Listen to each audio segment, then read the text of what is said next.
મારા દેવર હજુ પણ તેમના નાના નાનીના ઘરે રહેતા હતા અને તેઓ 16 વર્ષના થઈ ગયા હતા અને હવે તેઓ તેમના પોતાના ઘરે એટલે કે અમારી સાથે રહેવા લાગ્યા હતા. એક દિવસ હું ઘરે એકલી હતી અને પછી દેવરે મને, મિત્રો મારું નામ શિપ્રા છે, હું 25 વર્ષની છું. મારા લગ્નને લગભગ 6 વર્ષ થયા હતા. મારા પતિ ઉપરાંત મારા સાસરિયામાં તેનો એક ભાઈ પણ હતો જે અમરોહામાં તેની નાનીના ઘરે રહેતો હતો. મારા સાસુ સસરાનું અવસાન થયું ત્યારે મારો દેવર 6 વર્ષનો હતો. મારા પતિને કોઈ બહેન ન હતી, 2 જ ભાઈઓ હતા. મારા પતિની ઉંમર પણ વધુ ન હતી. તેની ઉંમર 27 વર્ષની હતી અને હવે મારો દેવર 16 વર્ષનો થઈ ગયો હતો. જ્યારે મારો દેવર 6 વર્ષનો હતો ત્યારે તેના માતા પિતા આ દુનિયા છોડી ગયા. ત્યારે તેના નાના નાની મારા દેવરને સાથે લઈ ગયા, કારણ કે તે સમયે તે ખૂબ જ નાનો હતો અને મારા પતિ ખૂબ જ હોશિયાર અને ઉંમરમાં મોટા હતા અને તે પણ તેમના નાના નાનીના ઘરે ચાલ્યા ગયા. પરંતુ જ્યારે તે મોટા થયા ત્યારે તેના નાના નાનીએ તેના જલ્દી લગ્ન કરવાનું નક્કી કર્યું. મારા પતિએ મારી સાથે લગ્ન કર્યા. તે પછી મારા પતિએ નક્કી કર્યું કે લગ્ન કર્યા પછી તેઓ તેમના નાના નાનીના ઘરે નહીં રહે, પરંતુ બરેલી શહેરમાં તેમના માતા પિતાના ઘરે જશે. જ્યારે મારા લગ્ન થયા ત્યારે તે અમરોહામાં હતા, પરંતુ લગ્નના 1 મહિના પછી મારા પતિ મને મારા સાચા સાસરે એટલે કે મારા સાસરે લઈ આવ્યા. નાના નાનીને પણ આ બાબતે કોઈ વાંધો ન હતો. મારા પતિએ બરેલીમાં જ કામ કરવાનું શરૂ કરી દીધું હતું. જ્યારે મારો દેવર હજુ પણ તેમના નાના નાનીના ઘરે રહેતા હતા અને તેમની ઉંમર 16 વર્ષની હતી. મારા લગ્નને લગભગ 6 વર્ષ વીતી ગયા હતા અને હું આ ઘરમાં એકલી રહેતી હતી. એકવાર હું બહુ બીમાર પડી ત્યારે મારો દેવર ઘરે આવ્યો, પણ તે દરરોજ શાકભાજીની સાથે બજારમાંથી ફટકડી પણ લાવતા હતા. તે મારા દેવર હતા, જેના કારણે હું તેને કંઈ પૂછી શકતી ન હતી અને હું ચૂપચાપ ફટકડીને એક ડબ્બામાં રાખતી હતી. લગભગ 20 દિવસ પછી મેં ઘણી ફટકડી એકઠી કરી. આખરે કંટાળીને એક દિવસ મેં મારા દેવરને આનું કારણ પૂછ્યું. જ્યારે મેં મારા દેવરે આપેલું કારણ સાંભળ્યું તો હું ચોંકી ગઈ, કારણ કે જ્યારે તેણે મને ફટકડી લાવવાનું કારણ જણાવ્યું તો મારો દેવર 16 વર્ષનો હતો. દર્દના કારણે મને ખરાબ લાગતું હતું અને હું ઘરનું કંઈ કામ કરી શકતી ન હતી. મારા દેવર તે દિવસોમાં તેમના મામાના ઘરે રહેતા હતા. ઘરના બધા કામ હું એકલી જ કરતી હતી કે ન તો મારી સાથે કોઈ હતું. મારા પતિ રાત્રે જ ઘરે આવતા અને સવારે કામે ચાલ્યા જતા, અથવા રવિવારે રજા હોય તો બપોર સુધી ઘરે હાજર રહેતા. તે પછી તે તેના મિત્ર સાથે ફરવા માટે ઘરની બહાર નીકળતા અને પછી રાત્રે 11 વાગ્યે ઘરમાં પ્રવેશતા. હું આખો દિવસ ઘરમાં એકલી રહેતી અને ઘરના કામમાં વ્યસ્ત રહેતી.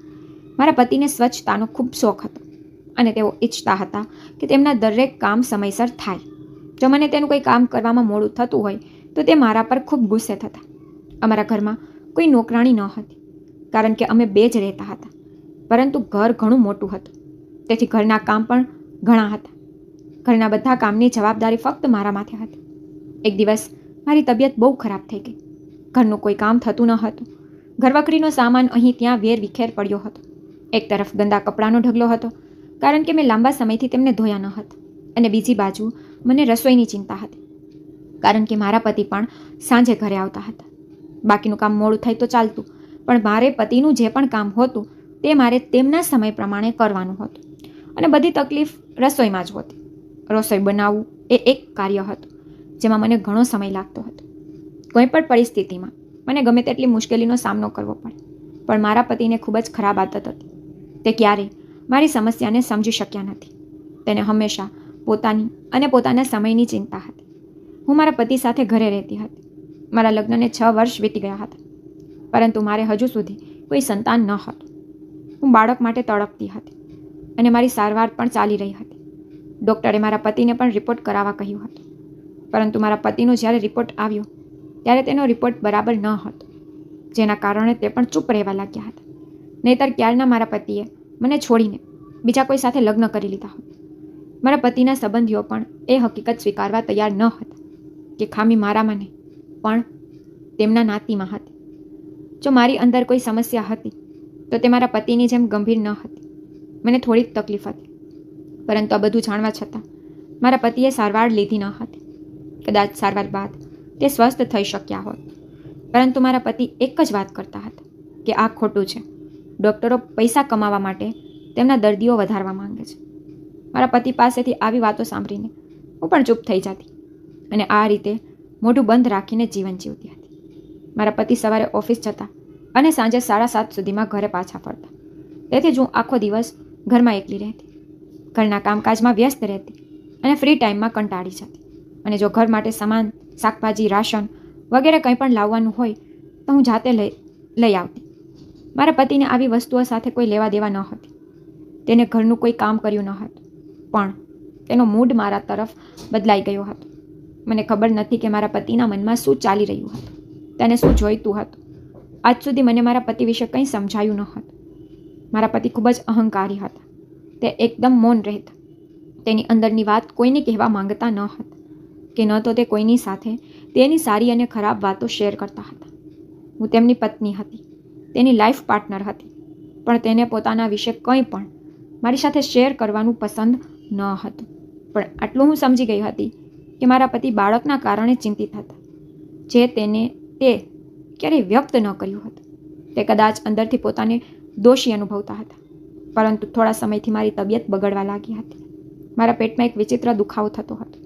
કંઈક દિવસો સુધી આ દુખાવો ખૂબ જ હળવો હતો, પણ હવે ધીમે ધીમે વધતો જતો હતો. તે એટલો વધી ગયો હતો કે મારા માટે ઘરનું કામ કરવું પણ મુશ્કેલ હતું.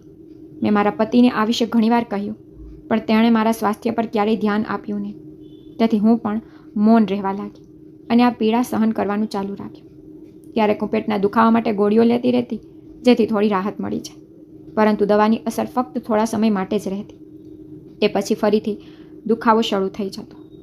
મારી સૌથી મોટી સમસ્યા એ હતી કે મારે હજુ સુધી કોઈ સંતાન ન હતું અને ઘરમાં કોઈ ન હતું જે મારી સાથે વાતચીત કરે, મારી આ માંદગીમાં મારી સંભાળ રાખે. મારી કાળજી લેવા માટે અહીં કોઈ ન હતું અને મારા પતિ એવા હતા કે તેમને મારી જરાય પડી ન હતી. મારા પતિની તબિયત ખરાબ હોય તો હું તેની સંભાળ રાખતી, પરંતુ જો મને ક્યારેય હળવો તાવ પણ આવે તો એક ગ્લાસ પાણી આપવા માટે પણ કોઈ ન હોતું. એક દિવસ અચાનક અમરોહાથી મારા પતિના ભાઈને નાની અમારા ઘરે આવ્યા. તે એક સંબંધીના ઘરે લગ્ન માટે આવ્યા હતા અને તે પછી તે અમને મળવા અમારા ઘરે આવ્યા હતા. મને જોઈને તે પણ પરેશાન થઈ ગયા. રાતનો સમય હતો અને મારી પીડા ખૂબ વધી રહી હતી. મારા પતિ તેમના મિત્રો સાથે બહાર ગયા હતા. અમારી ડોર બેલ વાગી રહી હતી. હું અવાજ સાંભળી શકતી હતી, પણ મારામાં હિંમત ન હતી કે હું ઊભી થઈને બહાર જઈને દરવાજો ખોલું. પણ અમારા ઘરે મારા પતિ સિવાય કોઈ આવતું કે જતું ન હતું. તેથી મને લાગ્યું કે મારા પતિ આવ્યા જ હશે. પરંતુ જ્યારે મેં દરવાજો ખોલ્યો ત્યારે મેં મારા પતિની નાની અને દેવરને જોયા. હું ખૂબ જ ખુશ હતી અને આશ્ચર્ય પણ હતી. નાની અંદર આવ્યા અને કહેવા લાગ્યા, વહુ, આટલો સમય કેમ લાગ્યો દરવાજો ખોલતા? મેં પહેલાં તેમને બેસવા કહ્યું અને મેં તેમના માટે ફ્રીજમાંથી ઠંડુ પાણી લાવીને તેમને પીવડાવી. તે પછી મેં નાનીજીને મારી આખી કહાની અને મને કોઈ સમસ્યાઓનો સામનો કરવો પડી રહ્યો હતો તે વિશે પણ જણાવ્યું. જ્યારે તેણે મારી સામે ધ્યાનથી જોયું, મારો ચહેરો પીડાથી નિસ્તેજ થઈ ગયો હતો અને મારા ચહેરા પરથી તે સ્પષ્ટ હતું કે હું ખૂબ જ કમજોર પડી ગઈ છું. નાનીજીએ કહ્યું, વહુ, હું ઉતાવળમાં છું કારણ કે તમારા નાનાજી પણ તબિયત સારી નથી. હું તારી સંભાળ રાખવા તારી સાથે અહીં રહેત અને તને ડૉક્ટર પાસે પણ લઈ જાત, પણ હું પણ લાચાર છું, અહીં રહી શકીશ નહીં. નાનીજીએ આ કહ્યું અને પછી તેમને એક વિચાર આવ્યો. તેની સાથે મારો 16 વર્ષનો દેવર પણ આવ્યો હતો. નાનીજીએ કહ્યું કે હું ધીરજને તારી પાસે છોડીને જાઉં છું. તું તેની સાથે ડૉક્ટર પાસે જજે અને તે તારી સંભાળ પણ લેશે અને તારું બધું કામ કરશે. ધીરજની આ દિવસોમાં શાળાઓમાં રજા ચાલુ છે અને કોઈ પણ રીતે આ સમયે તને ખરેખર કોઈના સમર્થનની જરૂર છે. ધીરજ પાસે કપડાં છે, બાકીના કપડાં હું મોકલી આપીશ. ધીરજ ખૂબ જ ઉપયોગી બાળક છે. કોઈ પણ રીતે તે તારો દેવર છે. જો તે તારી સંભાળ નહીં રાખે તો બીજું કોણ કરશે? નાનીજીને મારી બહુ ચિંતા હતી. આથી તે મારા દેવરને અમારા ઘરે મૂકી ગયા અને ત્યારબાદ તે અમરોહા તેના ઘરે ગયા. પહેલાં જ્યારે મેં મારા દેવરને જોયા હતા ત્યારે તે એક નબળો અને કમજોર છોકરો હતો, પણ હવે તે એકદમ મોટો અને સ્વસ્થ દેખાઈ રહ્યો હતો. મારા પતિ પણ તેમની ઉંમર કરતાં મોટા દેખાતા હતા. એ જ રીતે મારો દેવર પણ માત્ર 16 વર્ષનો હતો, પરંતુ તે 22 વર્ષના છોકરા જેવો દેખાતો હતો. પણ ધીરજ ખૂબ જ શાંત વર્તનવાળો છોકરો હતો અને તેનો સ્વભાવ પણ સારો હતો. પરંતુ તે હજુ સુધી મને બહુ મળ્યો ન હતો કારણ કે તે અમારા ઘરે રહેતો જ ન હતો અને મારી સાથે વધુ સમય રહી શક્યો ન હતો. નાનીનું ઘર પણ અમારા ઘરથી ઘણું દૂર હતું અને તેમના અભ્યાસને કારણે તે અહીં આવ્યા પણ ન હતા અને અમે અહીં પોતાની સમસ્યાઓમાં વ્યસ્ત હતા. મને ક્યાંય જવાનો સમય જ ન મળ્યો. અત્યારે નાનીજી મારી સાથે 2-3 કલાક લઈને ચાલ્યા ગયા અને ધીરજ નાનીજીના કહેવા પર બીજા દિવસે મને ડૉક્ટર પાસે પણ લઈ ગયો. મારા પતિ પણ ધીરજના ઘરે આવવાથી ખૂબ ખુશ હતા. બીજા દિવસે હું જાતે ડૉક્ટરની ઓફિસ જઈ શકી હોત, પણ મને એકલા જવામાં બહુ ડર લાગતો હતો, કારણ કે મને ઘણા રસ્તાઓ ખબર ન હતા. અમારું ઘર એકદમ સુમસાન વિસ્તારમાં હતું, તેથી હું ઘરેથી વધારે બહાર જતી ન હતી, અને હોસ્પિટલ પણ અમારા ઘરથી ઘણું દૂર હતું, તેથી ત્યાં પહોંચવામાં ઘણો સમય લાગ્યો. ધીરજ મને તેના ભાઈની બાઇક પર ડૉક્ટર પાસે લઈ ગયો હતો. લગભગ 20 મિનિટ પછી અમે હોસ્પિટલ પહોંચ્યા. ઘણા સમય પછી મારો વારો આવ્યો, ત્યારે હું ધીરજ સાથે ડૉક્ટરની કેબિનમાં ગઈ. ધીરજ પણ એક બાજુ ચૂપચાપ બેસી ગયો. ડૉક્ટરે મારું અલ્ટ્રાસાઉન્ડ કર્યું અને મને એક ખૂબ જ વિચિત્ર રોગ વિશે જણાવ્યું. ડૉક્ટરે કહ્યું કે આ એક રોગ છે જે વધતી ઉંમર સાથે વધતો જ રહે છે. આ સમસ્યા આપણા દેશમાં અંદાજે 50% મહિલાઓમાં જોવા મળે છે. આ રોગમાં 2 પ્રકારની સમસ્યાઓ છે. પ્રથમ, બાળક હોવું શક્ય નથી, અને પેટમાં સખ્ત દુખાવો થાય છે. તમારા ગર્ભાશયમાં સોજો આવી ગયો છે. તેની એકમાત્ર સારવાર એ છે કે મહિલાને લગભગ 1 વર્ષ સુધી લાંબી સારવાર લેવી પડે છે, અને એકમાત્ર ઉપાય એ છે કે તમારે શક્ય તેટલી વહેલી તકે તમારો સોજો દૂર કરવો પડશે, અન્યથા તમે ક્યારેય માતા નહીં બની શકો. મેં ડૉક્ટરને પૂછ્યું કે આ સારવારનો કેટલો ખર્ચ થશે? તો ડૉક્ટરે કહ્યું કે તમારી સારવારનો ખર્ચ 1 મહિનામાં 20,000 જેટલો થશે, કારણ કે અમે તમારા ગર્ભાશયમાંથી સોજો કાઢવા માટે નવી દવાઓનો ઉપયોગ કરીશું, જેના કારણે તમને પણ રાહત મળશે, જેથી આવનારા સમયમાં તમે ગર્ભ ધારણ કરી શકો અને સંતાન પ્રાપ્ત કરી શકો, અને તમે પણ આ સમસ્યામાંથી મુક્ત થઈ શકો. હું તમને સારી દવા આપીશ અને તમારી સારી સારવાર કરાવીશ, પરંતુ તમારે અમુક રિપોર્ટ કરાવવા પડશે. તેના માટે તમારે લગભગ 10,000ની ચૂકવણી કરવી પડશે. જો સારવાર ધીમે ધીમે શરૂ થશે તો તમે તમારા શરીર પર તેની અસર અનુભવવા લાગશો, અને તમારો દુખાવો પણ ઓછો થવા લાગશે, અને એક દિવસ દર્દ સંપૂર્ણપણે દૂર થઈ જશે. કારણ કે જે વ્યક્તિના શરીરમાં સોજો આવે છે તેને ઘણી સમસ્યાઓનો સામનો કરવો પડે છે. પણ પૈસા વિશે સાંભળીને હું ચૂપ થઈ ગઈ, કારણ કે 10,000 મારી માટે મોટી રકમ હતી. મોંઘવારીના આ યુગમાં ઘર પાછળ પૈસા ખર્ચવા મુશ્કેલ બની રહ્યું હતું, અને પછી ડૉક્ટરનો ખર્ચ ચૂકવવો હું થોડી મુશ્કેલી અનુભવી રહી હતી. મારી પાસે માત્ર 2-3 હજાર રૂપિયા બચ્યા હતા. 2 દિવસની દવા લીધા પછી અમે ત્યાંથી ઊભા થયા અને ત્યાંથી નીકળી ગયા. આખી રસ્તે મને ચિંતા હતી કે સારવાર માટે પૈસાની વ્યવસ્થા કેવી રીતે થશે, અને આ ટેન્શનને કારણે મારી હાલત ખરાબ થઈ રહી હતી, કારણ કે મારા પતિ મને ખર્ચ કરવા માટે પૈસા આપતા ન હતા. ક્યારેક તેઓ પૈસા આપી પણ દેતા, પણ તેઓને મારી જરાય ચિંતા ન હતી. મેં તેને મારી તબિયત વિશે કહ્યું અને સારવાર માટે પૈસા માંગ્યા, તો તે તેના પર ધ્યાન પણ ન આપતા. તેથી જ હું વધુ તણાવ અનુભવતી હતી. 2 કલાક પછી જ્યારે અમે ઘરે પહોંચ્યા તો હું ખૂબ જ ઉદાસ થઈ ગઈ, અને મારી પીડા પણ ઘણી વધી ગઈ હતી. ધીરજે મારી હાલત જોઈને મને કહ્યું કે ભાભી, હવે આરામ કરો, હું તમારી દવા લાવીશ. પહેલાં ધીરજે મને જમવાનું આપ્યું અને પછી દવા આપી. દવા લીધા પછી હું થોડીવાર માટે સૂઈ ગઈ, પણ મારા મનમાં બસ એટલું જ હતું કે મારે રસોઈ કરવી છે. ઘરનું ઘણું કામ પણ બાકી હતું. દર્દમાં પણ રાહત મળી ન હતી. પછી મારે સાંજની ચા પણ તૈયાર કરવાની હતી. હું આ બધું વિચારી રહી હતી ત્યારે ધીરજ ચાનો કપ લઈને મારા રૂમમાં આવ્યો. તેને ચૂપચાપ ચાનો કપ રાખ્યો અને પાછો ચાલ્યો ગયો. જ્યારે મેં ચા પીધી ત્યારે મને પીડામાંથી થોડી રાહત મળી. મેં પહેલાં સાંભળ્યું હતું કે જો પેટમાં દુખાવો થતો હોય તો ગરમ વસ્તુનું સેવન કરવું જોઈએ. પછી મને યાદ આવ્યું કે મારે કપડાં પણ ધોવા છે, ઘણા કપડાં છે, અને પછી રાત્રિ ભોજન રાંધવાનું છે. સાંજના 6 વાગ્યા હતા. મારા પતિ 7 વાગ્યે જમી લેતા હતા. જલ્દી હું ઊભી થઈ અને રસોઈ કરવા માટે રસોડામાં ગઈ. ત્યારે મેં જોયું કે મારો દેવર રસોડામાં ઊભા રહીને ભોજન બનાવી રહ્યા હતા. મેં તેની સામે ભારે આશ્ચર્યથી જોયું તો તેને કહ્યું, ભાભી, મને આ આદત છે. હું નાનીને પણ કામમાં મદદ કરું છું. તમારે રસોઈ કરવાની જરૂર નથી. મને ખબર છે કે દાળ અને રોટલી કેવી રીતે બનાવવી. હું દાળ રોટલી બનાવીશ. મેં મારા દેવરને કહ્યું, તમારા ભાઈને બધાના હાથનું ભોજન ગમતું નથી, તેથી મારે જ ખોરાક રાંધવો પડશે. ધીરજના શબ્દો મને આશ્ચર્યચકિત કરી રહ્યા હતા. તે લગભગ 16 વર્ષની ઉંમરનો છોકરો હતો અને 20-22 વર્ષના સમજુ છોકરાની જેમ વાત કરતો હતો. કેટલાક છોકરાઓ એવા હોય છે જે સમય પહેલાં યુવાન અને જ્ઞાની બની જાય છે. ધીરજ પણ એ છોકરાઓમાંનો એક હતો. મેં કહ્યું, હું જાતે જ ભોજન બનાવીશ. આજે રાત્રિ ભોજન માટે કોઈ શાક બનાવીએ છીએ, એટલા માટે તમે જાઓ અને બજારમાંથી શાકભાજી ખરીદી લાવો. હું રસોઈ શરૂ કરું છું. મેં ધીરજના પૈસા આપ્યા અને તે શાકભાજી લેવા બજારમાં ગયો. થોડા સમય પછી જ્યારે તે ઘરે પાછો આવ્યો ત્યારે મેં સામગ્રી તપાસી. બધો સામાન પૂરો હતો, પરંતુ સામાન સાથે ખૂબ જ વિચિત્ર વસ્તુ આવી હતી. મેં ભારે આશ્ચર્ય સાથે પેકેટ ખોલ્યું. એ જોયું તો અંદર ફટકડી હતી. પણ ધીરજ બજારમાંથી ફટકડી કેમ લાવ્યા હતા? હું વિચારી રહી હતી કે તે ફટકડી કેમ લાવ્યા હતા, પણ મેં તેને ફટકડી વિશે કશું પૂછ્યું ન હતું. મને લાગ્યું કે તે કદાચ ભૂલથી લાવ્યા હશે.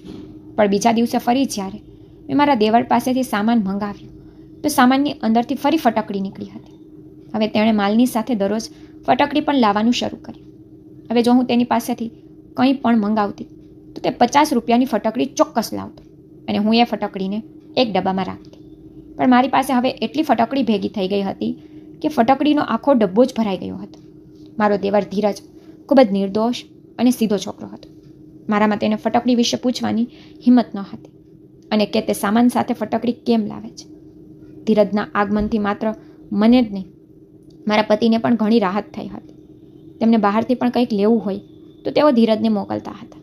નહીંતર તે ઓફિસેથી એટલા થાકીને પાછા આવતા હતા કે જો તેને બહારથી કોઈ વસ્તુ મંગાવવાની હોય તો તે ધીરજને મોકલી દેતા અને પછી તેના મિત્રો સાથે ફરવા નીકળી જતા. ધીરજના આગમનથી અમે બંને પતિ પત્ની ખૂબ જ રાહત અનુભવવા લાગ્યા હતા.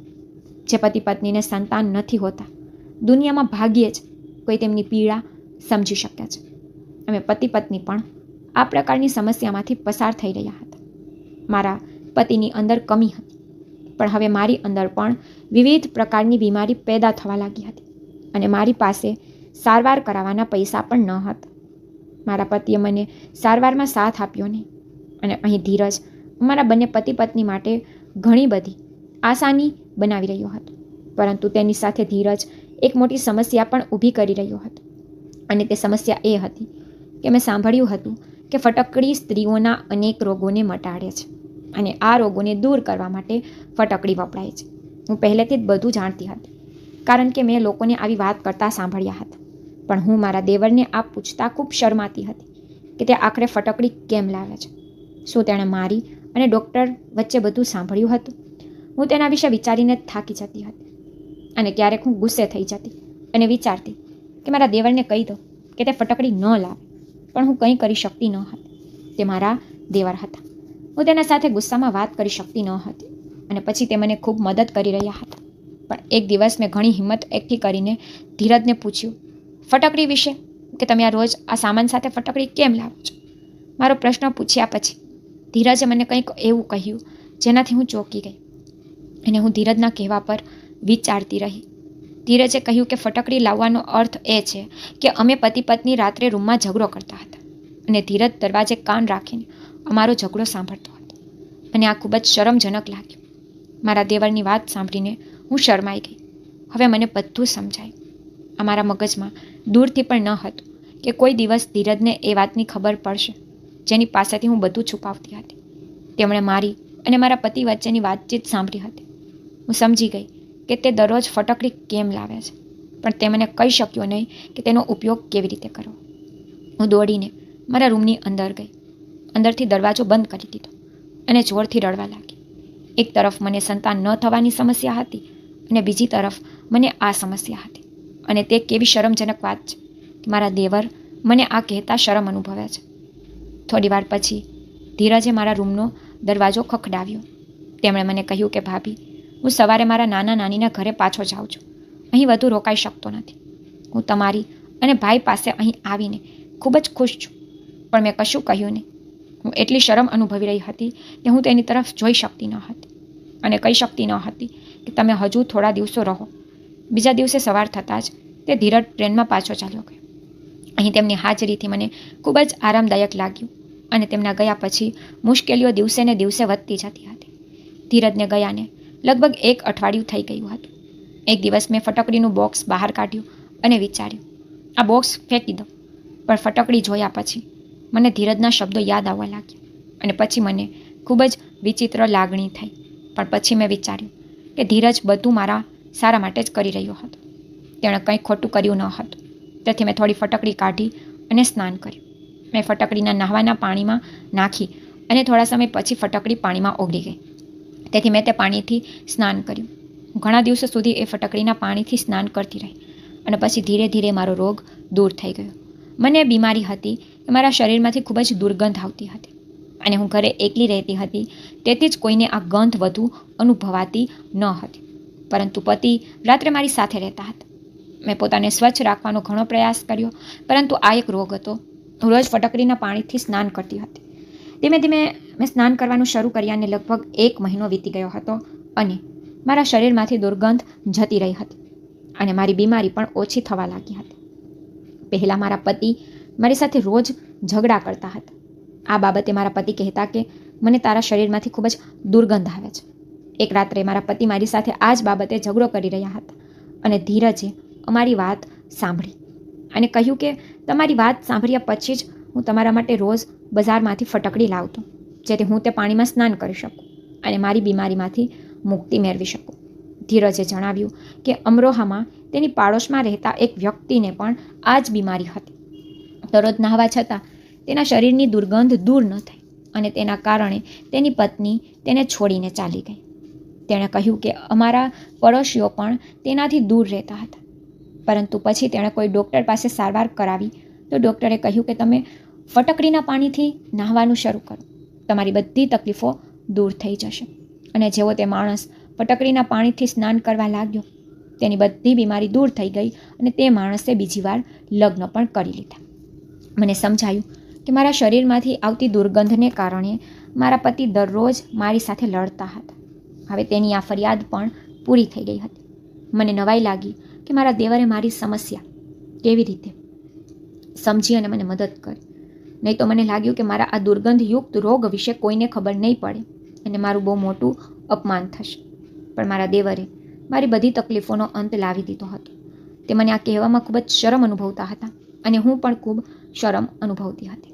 અને આ આક્રમણને કારણે મેં ક્યારેય તેને પ્રશ્ન પૂછ્યા નથી. પણ ધીરજના ગયા પછી મને લાગ્યું કે મારા પતિની સાથે તેમનો પણ આ ઘર પર એટલો જ હક છે જેટલો મારો પતિનો હતો.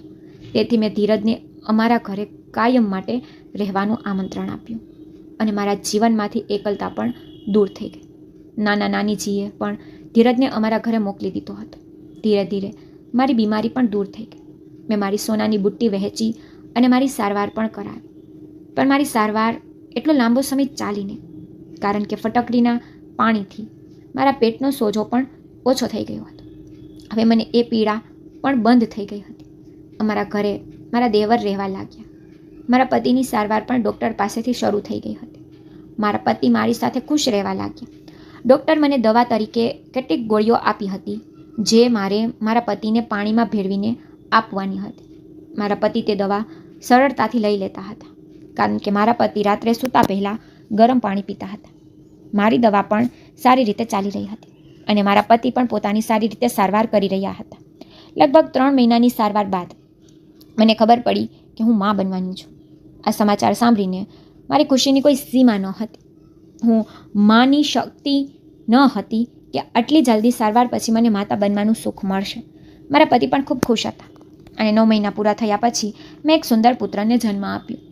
મારી પતિએ તેને વર્તન બદલ મારી પાસે માફી માંગી. તેણે કહ્યું કે આજ પછી હું ક્યારેય તારાથી નારાજ નહીં થઈશ અને હંમેશા તારી સંભાળ રાખીશ. હવે હું મારા પતિ અને મારા પુત્ર સાથે એટલી ખુશ છું કે હું તમને કંઈ પણ શકતી નથી. હવે મારો પુત્ર 4 વર્ષનો છે અને મેં મારા દેવર ધીરજના પણ લગ્ન કર્યા. પહેલાં હું આટલા મોટા ઘરમાં એકલી રહેતી હતી. હવે મારું બાળક અને મારી દેવરાણી પણ મારી સાથે છે. તો જો તમને મારી સ્ટોરી